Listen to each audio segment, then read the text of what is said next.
Hi నమస్తే. నేను మీ సునీల్ కుమార్ గాజుల. నువ్వు పని చేస్తున్నప్పుడు నీ పక్కన ఎవరు లేరు, నీకు సపోర్ట్ ఎవరు లేరు అని బాధపడుతూ కూర్చున్నావా?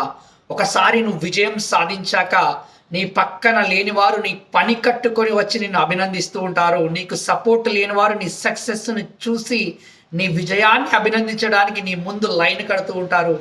అయినా కానీ నీ పక్కన కోసమో నీ సపోర్ట్ వాళ్ళ కోసమో ఎవరి కోసమో నువ్వు పని చేయడం లేదు. వాస్తవానికి నీ కోసం, నీ కుటుంబం కోసం, నీ కుటుంబ సభ్యుల ఆనందం కోసం, నీ జీవితంలో విజయం సాధించాలనే దానికోసమే నువ్వు పనిచేస్తున్నావు అనే దాన్ని గుర్తిస్తూ ఆ పనిని ముందుకు తీసుకెళ్లే ప్రయత్నం చేయి మిత్రమా.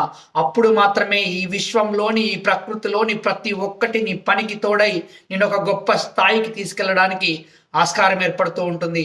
అంతేకాని వారు లేరు, వీరు లేరు, వారి కోసం, వీరి కోసం, ఎవరి కోసమో ఆలోచించకుండా నీ కోసం, నీ కుటుంబ సభ్యుల కోసం ఆలోచిస్తూ ముందుకు వెళ్ళే ప్రయత్నం చేయి.